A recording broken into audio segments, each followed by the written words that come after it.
Mindset coaching is one of the interventions used to help individuals, including young people, to reset their lives.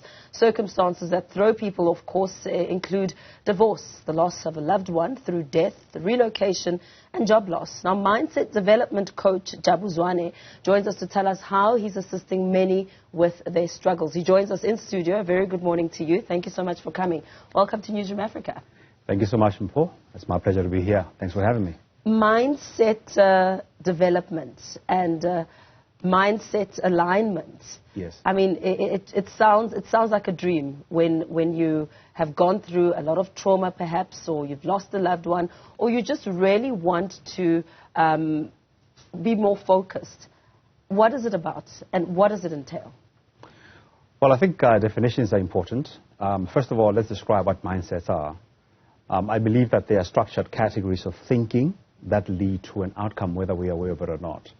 I think it's important for us to understand that our brain arranges information in categories, and those categories build structures, and those structures are, in the end, inform our beliefs, our attitudes, the value systems that we've got, and ultimately the decisions that we're going to make.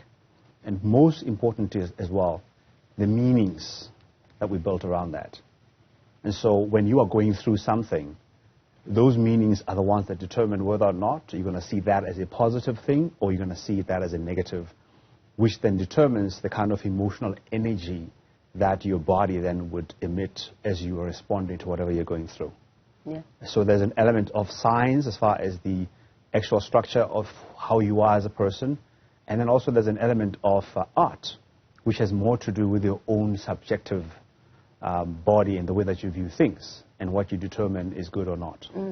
So how do you then begin the process of mastering your mindsets? I mean, you speak about belief, which I would imagine is a very important part of it. Oh, yes, absolutely. Belief is a crucial part of it. I always think of it this way. First, our thoughts. What is the source of your thoughts? Where do they come from? Are they from your childhood? Are they from when you are older? Are they from something you've experienced? Are they from, culture, whatever it is that may be the source of that belief system? Then are the actions that you're going to take because of those beliefs, and then the outcomes. So then the quality of your outcomes then has everything to do with the quality of your beliefs and the quality of your actions. And so that's where we need to understand that it starts from there. It starts from when you believe the things you believe. Have you validated them? Have you analyzed them? Have you assessed them? Have you come to your own objective conclusions about their validity? Or are you still continuing on from borrowed ideas that you have been tested and proven throughout your life? In diminishing the borrowed ideas, I would imagine that affirmations form a strong foundation in developing this new mindset, clearer thoughts, and finding a way forward, I suppose. Absolutely. I mean, affirmations are an important part of it, but I think it's important to understand why affirmations don't work for some people. Firstly, there are two types of people. There are those who are normally scientific in their way they think. They think black and white. They think more solidly in the way they approach life. They're a bit more fixed. They're looking for more certainty and predictability and consistency, and they don't do very well in chaos. So they operate better in structure. And that's what I call a more scientific person. On the other hand, you've got people who are more artistic, who tend to then be more in tune with themselves, their intuition, more in tune with their emotions. They tend to be, unfortunately, also a little bit more subjective, disregarding the objective world. Yeah.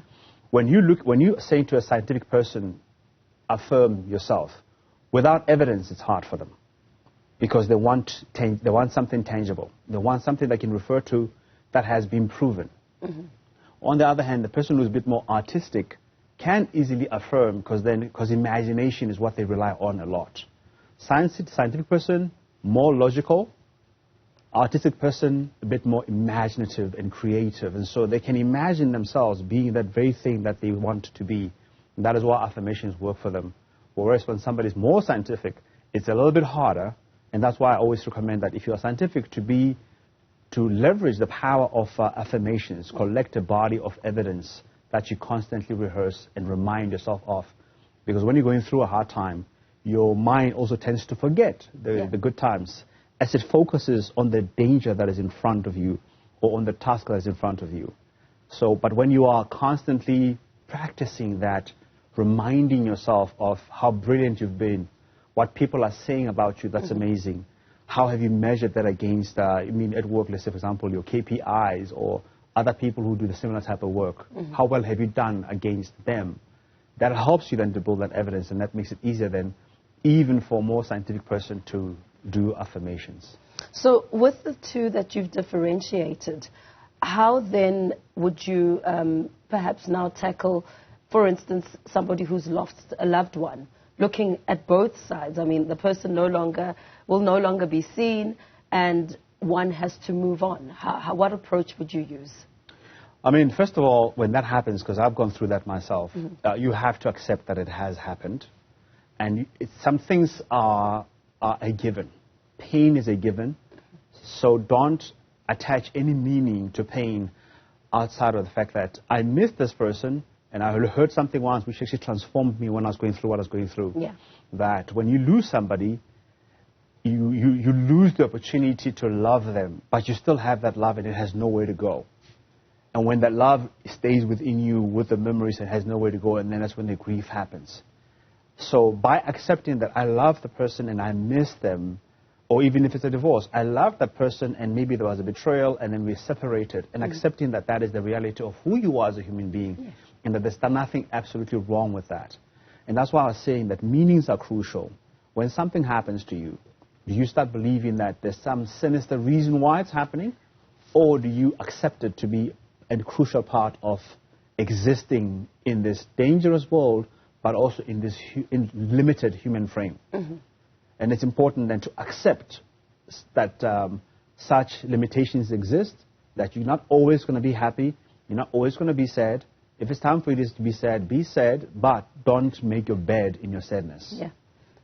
You know. That's really valid. I mean, looking at the current climate that we're facing as a country, the economic climate, the unemployment rate in South Africa, and what young people have said throughout the month of June, really discouraged by government, offering jobs, and within themselves, some saying that they're not even going to vote because they don't find any meaning or purpose in the outcome once they've voted.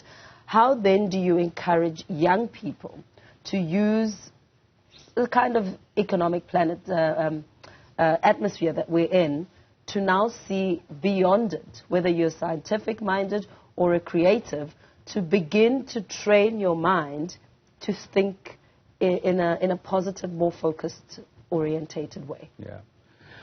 I think for me, what I've come to understand, and I've been in that situation, both as a young person and even as an older person. Yeah. I built something all the way up to wherever it was, and then it came crashing down. And I had to start over at around the age of 39. And this is what I have learned. I have learned that for as long as that there are problems for human beings, somebody needs to solve them. And the person who comes with the solution is the one that will bring value, is the one that will become very valuable. What we need to understand is that unfortunately our schooling system has taught us to only know what to do. So people are always looking for what to do. Yeah. But a crucial element of entrepreneurship is knowing how to know what to do when you don't know what to do. And that requires questions. And questions should be, what is that I have in my arsenal? What abilities do I have? So many young people have the abilities to create things that, for example, that they can sell.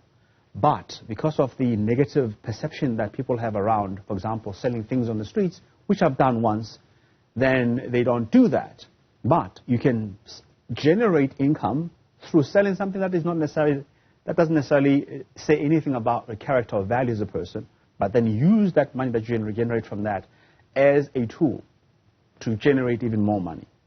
I mean, for example, in the country, we have something like where the government helps people that earn less than 22,000 Rand to start up, to buy houses. And you could actually do something like that and be able to start, for example, start renting out. And then provoking our young people to say, listen, you have intelligence, you have the physical ability to do certain things. Stop depending on somebody and thinking that somebody externally is going to come and do something for you. Look into yourself and ask yourself, what is it that I see that I want to solve? These days with AI, with technology, go online and say, help me to write a proposal. AI, help me to write a business plan. Help me to become a better negotiator. You can literally train yourself the same way that I have myself. Done over 150 different courses online for free. And that was a crucial part of actually building my own way of thinking and teaching our young people to take advantage of what already exists in the environment and using that to achieve their goals. But unfortunately, if they don't have a goal and all they're thinking about is that I need somebody to come and help me, then it limits their IQ. It limits their ability to be creative. Goals are, I mean, we see a lot of the goal setting, New Year's resolutions. I'll lose weight, I'll do this and this and this. How important is consistency and also setting what some would call realistic goals, depending, of course, on whether you're a creative type of thinker or scientific, based on facts and believing in what you're seeing instead of seeing what you believe in? I love that you bring up the question of consistency. Yeah. I believe that it is the strongest link in the chain of success. For me, there are three components to that consistency element. It is about the actual activities that you're going to practice on a regular basis to become more proficient. If you don't practice certain activities, I mean, I get called in to come and speak. If I don't develop my ability to speak, my comprehension of language, and to express complex ideas and simplify them, then it makes it super difficult for me. But because I do it on a regular basis, it's easier for me then to get into that mode. The second part is about accountability, or discipline rather. Yeah. And discipline is about holding yourself accountable to your own ideas. If you've got a goal, do you understand who you have to become, what process that you have to go through, and sort of certain activities that you have to endure or to learn to achieve that. And then lastly, it's about delayed gratification. It's about making peace with the fact that certain things take time, and sometimes when you're at certain stages of your life, no matter how smart you are, you don't have the intellectual capacity, no intellectual ability because of a lack of, again, experience and knowledge. And so making peace with that, and that's why then you have to learn how to delay gratification as you're going through the process and letting the process be a crucial part of helping you to achieve the goals. Because if you just have the goal over there and then you're just imagining it or you're just affirming it, it's not going to happen. But with a bit of strategy, with a bit of step-by-step, with a bit of making peace of the reality of being a human being, growth being part of it, a lack of awareness as you're starting out like a little child, and then the data that you are acquiring throughout to become as proficient as you possibly can be is crucial. Who you have to become, I mean, I think that's incredible.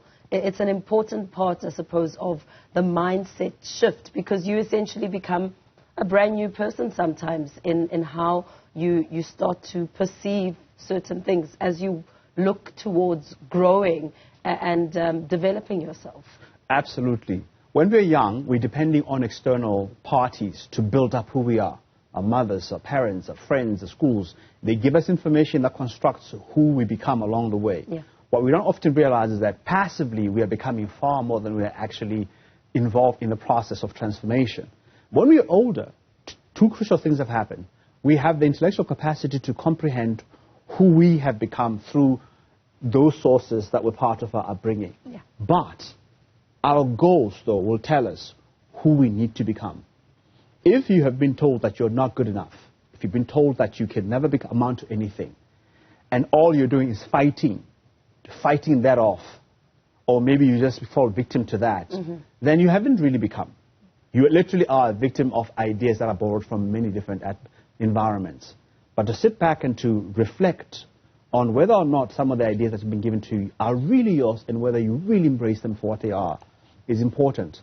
And then understanding, oh, okay, some of these ideas, I don't know how to overcome them. And then saying, how do I then overcome the imposter syndrome, for example, or low self-esteem, or competitiveness that is not functional for my relationships. And then being humble enough then to subject yourself to that process of learning and becoming, and giving yourself a lot of grace, even as you're becoming, is crucial. Yeah. Absolutely. Thank you so much. Very insightful and inspirational indeed. That's how we wrap it up with Jabu Zwane, who's a mindset development coach. Thank you so much for coming in studio and talking to us. My pleasure, and Paul. Thank you so much for having me.